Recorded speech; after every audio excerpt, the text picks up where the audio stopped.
O governo Lula insiste em manter diálogo com a ditadura de Nicolás Maduro, mesmo diante de denúncias de fraudes eleitorais, perseguições políticas e repressão à liberdade de expressão. Essa decisão está gerando indignação e levantando uma pergunta clara: por que o Brasil está se alinhando a um regime autoritário amplamente condenado? Enquanto Maduro reprime seu povo, o governo brasileiro parece disposto a fechar os olhos para os abusos em nome de uma aproximação diplomática. Tudo começou com discursos bonitos e promessas de diálogo, mas a história logo tomou um rumo cheio de controvérsias. Durante uma reunião da Organização dos Estados Americanos, OEA, o embaixador do Brasil, Benoni Belli, resolveu defender a importância de manter canais de diálogo com ninguém menos que Nicolás Maduro, o líder de uma ditadura amplamente criticada. Para justificar, ele disse que é fundamental preservar essas conversas para buscar soluções para a crise na Venezuela.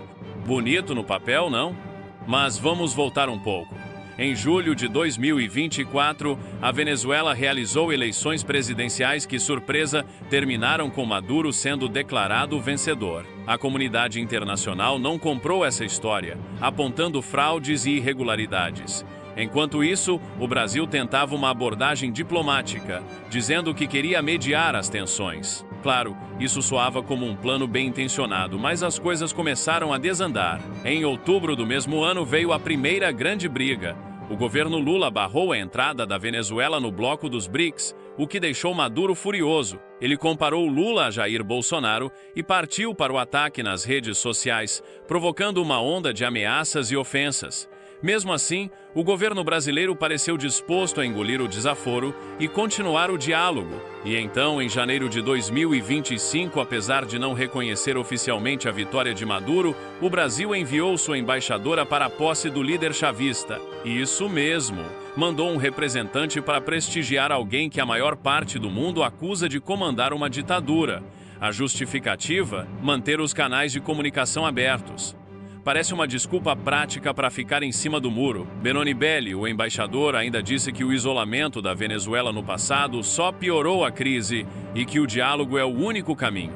Mas será mesmo? Enquanto o governo fala de construir pontes, Maduro continua com perseguições políticas, censura e repressão. Fica difícil não questionar: será que o Brasil está tentando mediar uma solução ou simplesmente fingindo que não vê o que está acontecendo? Com discursos que parecem saídos de um manual de diplomacia básica, o governo Lula insiste em manter essa relação delicada com Caracas. Mas até onde essa estratégia vai levar o Brasil? Por enquanto, a única coisa que parece certa é que essa história ainda vai dar o que falar.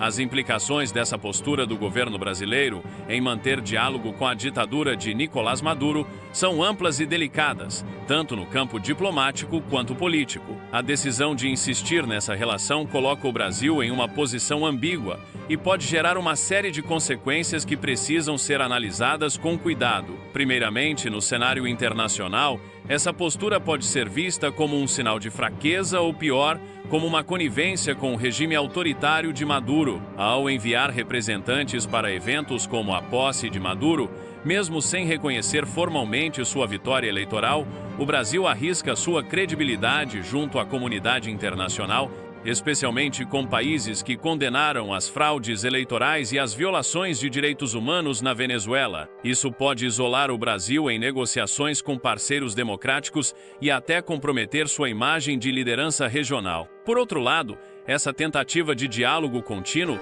pode ser interpretada como uma estratégia pragmática para manter alguma influência sobre a Venezuela e evitar um agravamento ainda maior da crise. O Brasil parece acreditar que o isolamento de Caracas só fortaleceu Maduro e que, ao manter canais de comunicação, pode criar brechas para influenciar a situação no futuro. No entanto, essa aposta é arriscada. Maduro já demonstrou não ser receptivo a pressões externas e pode simplesmente usar o diálogo como uma fachada para continuar consolidando seu regime.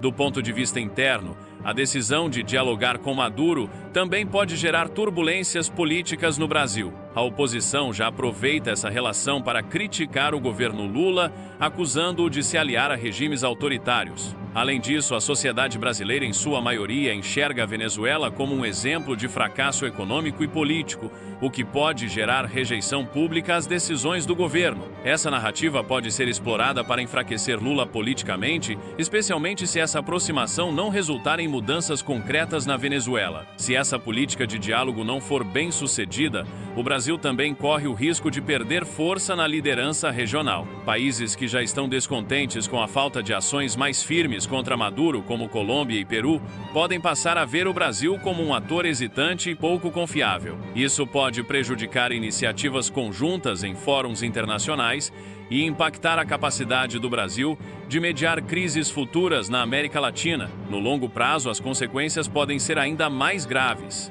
Se a situação na Venezuela continuar a deteriorar, com repressão política e crise humanitária, o Brasil pode ser diretamente afetado. Um colapso completo na Venezuela pode levar a um aumento significativo no fluxo de refugiados para o Brasil, sobrecarregando as cidades fronteiriças e criando tensões sociais e econômicas. Por outro lado, se o governo brasileiro conseguir manter o diálogo e obter resultados, como o início de uma transição democrática ou melhorias na situação humanitária, isso pode fortalecer sua posição como mediador regional, mas para isso seria necessário um esforço coordenado com outros países e uma pressão internacional mais ampla, algo que parece improvável no momento, dado o cenário fragmentado da política latino-americana. Em resumo, essa decisão de dialogar com Maduro é uma faca de dois gumes. Por um lado, pode trazer benefícios estratégicos e posicionar o Brasil como um mediador relevante.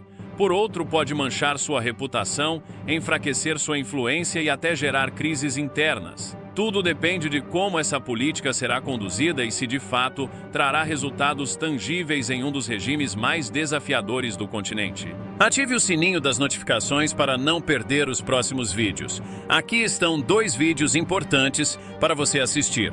Um abraço e até o próximo vídeo.